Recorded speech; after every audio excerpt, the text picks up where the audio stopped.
One night while driving home from work, I realized that my car was low on gas. I decided to stop at the closest gas station, which was right off the highway at the next exit. I should mention that this gas station was in a rough part of town. I usually went to a gas station close to my house, but I decided to go to this one because it was closer to me at the time. I got off the highway and pulled into the gas station. When I pulled up to the gas station, it was quiet, and I noticed that I was the only one there. I got out of my car and went inside to pay for my gas. I recognized the man working at the gas station as someone who I had also seen working at the other gas station that I regularly went to. We chatted for a bit before I went back to my car. By the way, when I went into the gas station, I had left my car running. When I returned to my car, it was still running and nothing looked out of the ordinary. I pumped my gas and left the gas station heading towards my house. When I got back on the highway, I heard a lot of moving around in the trunk of my car, and when I looked in my rearview mirror, there was a man trying to make his way from my trunk and into my back seat. I started screaming and swerving into the other lane unintentionally. Other drivers were honking at me and flipping me off. One guy pulled up next to me and tried running me off the road because he thought I had cut him off. I pulled over onto the shoulder, and the man who tried to run me off the road got out of his car to confront me. When he approached my car, he saw the same thing I had seen from my rearview mirror. He no longer looked angry but confused. I quickly opened my door and got out after switching my car off. He saw how scared I was, and he asked me if I was all right. He snatched my keys from my hand and locked my car quickly as the man inside of my car tried to get out. I explained to the guy standing in front of me that I didn't know who the crazy man in my car was. He called 911, and while we waited for the cops to come, the man locked inside of my car was banging his head on my window and rummaging through my stuff. A state trooper was driving by and pulled over to check on us and saw what was happening. I explained what happened, and the guy inside of my car was arrested. The police recognized him as a homeless man from the neighborhood. I found out that while I went into the gas station, this man had gotten into my car.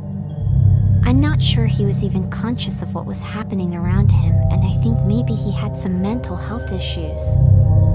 Moral of the story is, never leave your car unlocked or running while you're inside of the gas station. All things considered, I was pretty happy this guy didn't steal my car or attack me. This story happened to me while I was working at a gas station. The gas station I worked at was off Interstate 95, and we were open 24 hours a day, 7 days a week. We saw a lot of people come in on any given day. Most of our customers were from out of town since we were right off of a major highway. One night I was working the graveyard shift, and usually two of us worked graveyard, but on this night my coworker had called out. At about 2 o'clock in the morning, a young girl walked in the gas station with a much older man.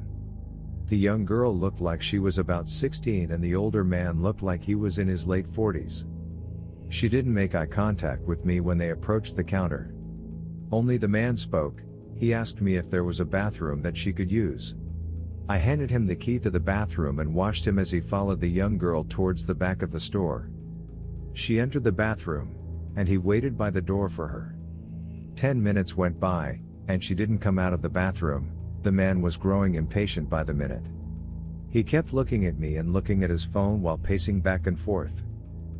My phone started going off, and when I looked over, it was an Amber Alert for a young girl matching the same description as the girl who was in the bathroom at my job. I went to social media and was able to find a post that featured a picture of the same girl. My jaw dropped. When the man waiting by the bathroom door saw my expression, he started banging on the door for the girl to open. When she wouldn't open the door, he literally kicked the door in and started dragging her out of the bathroom. I called the police before locking the door to keep them from leaving. When I locked the door, the man started going crazy and trying to break the glass door at the entrance of the store. I'm not going to lie, I was so scared, but I wanted to do my best to keep him from leaving with the girl. He turned his attention to me and started swinging at me, then he pulled a knife out of his pocket and started wielding it at me. The girl was screaming the entire time. I kept backing away from him and eventually we made our way from the front of the store to the back of the store where the beer bottles were. I picked up a six-pack and broke it on his head. The knife fell from his hand, and he fell to the ground. That's when the young girl ran over and picked up the knife. I took the knife from her hand and held him down on the floor until the police came. When the police showed up, she opened the door to let them inside. He was arrested and she was taken away by ambulance. It turned out that this guy was attempting to traffic the younger girl and had kidnapped her from her house the night before. The man was an employee of the young girl's family, I found out from the news the next day.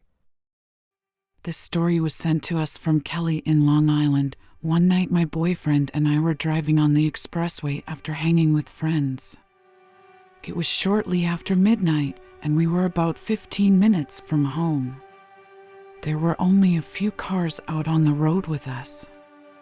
One of the cars in front of us was swerving in and out of lanes. At one point we almost collided with the car. We were finally side by side with the car. When we looked over, my boyfriend and I saw the male passenger hitting the female driver. We sped up past them and looked back in the mirror, and the car was still swerving from lane to lane. Sadly, both of our phones were dead, and we couldn't call for help. We traveled for about another 30 seconds before the car flew past us. They were in front of us again. Their car exited the expressway, and we exited right behind them as the next exit was also our exit. They pulled into the gas station, and out of concern for the driver, my boyfriend and I pulled in behind them. I just thought we should watch to see what would happen next, but my boyfriend didn't waste any time confronting the man in the car. My boyfriend walked over to the car on the driver's side where the window was down and asked the lady if she was okay. I remained in the car, so I wasn't sure what her response was at the time. After a few moments, the passenger door swung open and the man stepped out of the car and walked over to my boyfriend. Now my boyfriend is a relatively short guy, about 5'7", and the guy who stepped out of the car was tall, standing at about 6'5". He was also big and looked like a linebacker. I was so scared for my boyfriend, but as he yelled and pointed in my boyfriend's face, my boyfriend never backed down. The other guy started shoving my boyfriend around, and the lady jumped out of the car and ran inside of the gas station.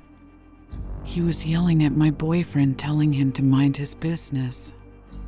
He opened the trunk of the car and pulled out a baseball bat and began hitting my boyfriend with it. I saw a lot of blood. I knew my boyfriend was hurt badly. I started honking the horn, and the gas station attendant and the driver of another car saw what was happening and came outside to help my boyfriend. My phone, which was on the charger, finally powered on, and I was able to call the cops. They came quickly and placed the man under arrest. The woman finally came out of the gas station when the cops came, and for the first time, I noticed that she was pregnant. She had some scratches and bruises on her face and neck. She left in the ambulance for treatment. My boyfriend was also taken to the hospital with a broken arm and fractured nose. Sometimes it's good to help other people who are in danger, but it's also wise to be careful about approaching people. You never know what someone is capable of. Everyone be safe out there. Stay spooked.